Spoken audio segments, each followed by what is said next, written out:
NDA की सरकार ये परमिट कर रही है कि गवर्नमेंट सर्वेंट्स आरएसएस के एक्टिविटीज़ में हिस्सा ले सकते हैं, तो ये मैं समझता हूँ ये बिल्कुल गलत है। हैदराबाद के सांसद असद ओवैसी आरएसएस को लेकर बड़ी अहम बात कह रहे हैं। दरअसल सरकारी कर्मचारियों को लेकर एक आदेश था। 1966 में गृह मंत्रालय ने यह आदेश दिया था। इसके मुताबिक सरकारी कर्मचारी आरएसएस और जमाते इस्लामी के कार्यक्रम में भाग नहीं ले सकते थे।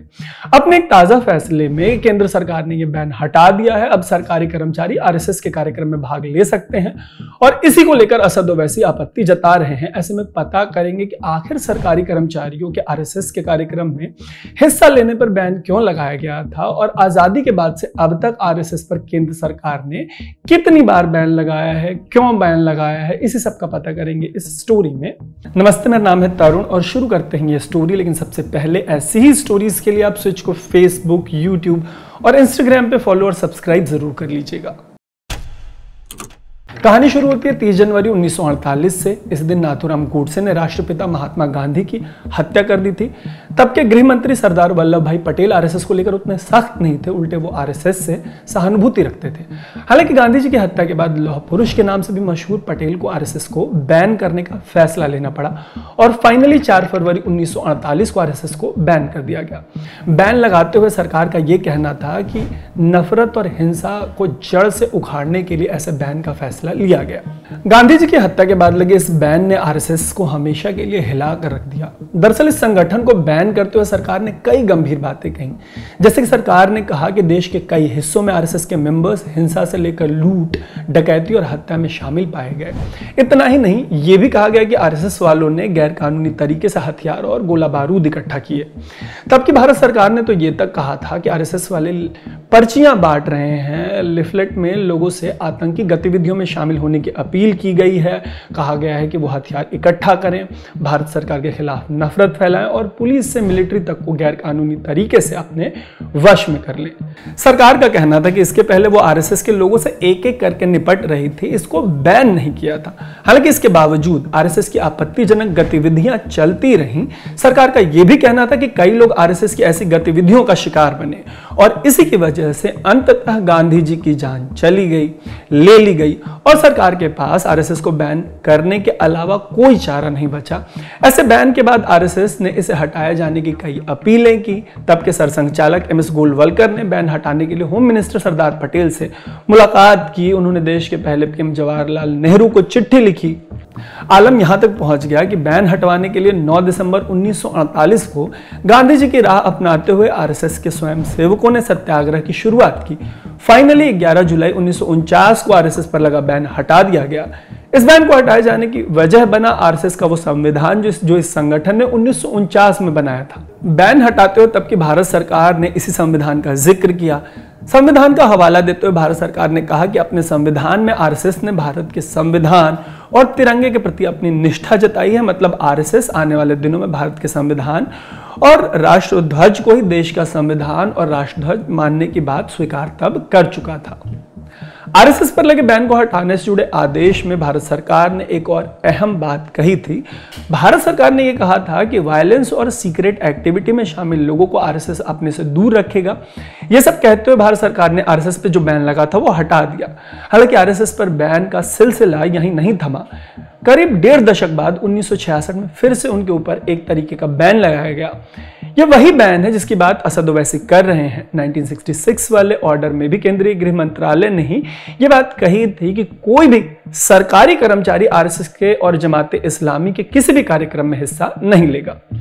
30 नवंबर 1966 के आदेश में गृह मंत्रालय ने आरएसएस और जमाते इस्लामी का एक साथ जिक्र किया। केंद्र सरकार ने तब कहा था कि दोनों संगठनों में जिस तरीके के कार्यक्रम होते हैं उनमें सरकारी अधिकारियों का हिस्सा लेना उचित नहीं होगा। इसी ऑर्डर को आने वाले दिनों में जो केंद्र सरकार है वो दोहराती रही। अच्छा, यह भी हुआ कि कई राज्यों ने केंद्र सरकार के इस फैसले को दरकिनार कर दिया, हटा दिया, लेकिन केंद्र सरकार का यह बैन अभी तक जारी था। हालांकि आपकी स्क्रीन पर अब वो 9 जुलाई 2024 का भारत सरकार का एक लेटर दिखाई दे रहा होगा। इसे जारी कर मोदी सरकार ने 1966 में जो बैन लगा था आरएसएस के ऊपर सरकारी कर्मचारियों के उनके कार्यक्रम में शामिल नहीं होने का, उसको हटा लिया है। इस बैन को हटाए जाने के बाद जाहिर सी बात है कि कांग्रेस आग बबूला है। कांग्रेस के जयराम रमेश ने इससे जुड़े एक ट्वीट में गांधी जी की हत्या के बाद 1948 में आरएसएस पे लगे बैन का जिक्र किया। उन्होंने बैन हटाए जाने के कारण का भी जिक्र किया, जिसमें कहा गया था कि आरएसएस भारत के राष्ट्रध्वज को देश का राष्ट्रध्वज मानेगा।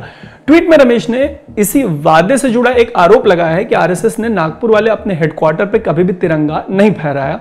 कांग्रेस का ये आरोप विवादास्पद रहा है, क्योंकि कांग्रेस के ये आरोप लगाती आई है कि आरएसएस ने तिरंगे को अपना झंडा नहीं माना। हालांकि आरएसएस इस आरोप को नकारता आया है। जयराम रमेश के आरोप यहीं तक सीमित नहीं है। कांग्रेस का कहना है कि 4 जून 2024 को आए लोकसभा चुनाव के नतीजों के बाद पीएम नरेंद्र मोदी और आरएसएस के रिश्ते तार-तार हो गए। आपको याद होगा कि 4 जून को आए लोकसभा चुनाव के नतीजों के बाद 2014 से जो 10 साल बीजेपी ने सरकार चलाई, पहली बार वो पार्टी इस तारीख को बहुमत से पीछे रह गई। इसके बाद आरएसएस ने कई बयान दिए। आरएसएस के इन बयानों को anti BJP, anti Narendra Modi करार दिया गया। जयराम रमेश तो ये तक कह रहे हैं कि इवन अटल बिहारी वाजपेयी की सरकार के दौरान भी ये बैन नहीं हटाया गया था। और कांग्रेस का कहना है कि अब आईएएस, आईपीएस अधिकारी निक्कर पहनकर आरएसएस के कार्यक्रमों में हिस्सा ले सकेंगे। दरअसल आरएसएस वाले व्हाइट शर्ट के साथ खाकी निक्कर पहनते आए हैं। ये उनका ड्रेस कोड है, ये उनका ट्रेडिशनल ड्रेस रहा है। ऐसे में विरोधी जब भी आरएसएस पर हमला करते हैं तो खाकी निक्कर जैसे टर्म का इस्तेमाल करते हैं उनको टॉन्ट करने के लिए। बिहार की former chief minister Rabri Devi ने तो एक बार यह तक कह दिया था कि अपने कार्यक्रमों में आरएसएस वाले हाफ पैंट पहनते हैं, उनके वरिष्ठ लोग तक हाफ पैंट पहनते हैं। राबड़ी देवी का कहना था कि ऐसे उम्रदराज लोगों का हाफ पैंट पहनना उनको बिल्कुल अच्छा नहीं लगता। बाद में आरएसएस वाले फुल पैंट पहनने लग गए और उनके इस फैसले को राबड़ी देवी के इसी बयान से जोड़ दिया गया। और ये सब बताते हुए अचानक से याद आया कि हम कहानी तो है आरएसएस की बैन के, उससे भटक गए हैं। लौटते उसी की तरफ कि आरएसएस पर जो एक और बैन लगा था वो किस वजह से लगा था। हुआ यह था कि आरएसएस पर लगे इस बैन के दौरान इंदिरा गांधी देश की पीएम थी। 25 जून 1975 को इंदिरा गांधी ने इमरजेंसी लगा दी। इमरजेंसी के 9 दिन बाद आरएसएस को एक बार फिर से दूसरी बार बैन कर दिया गया।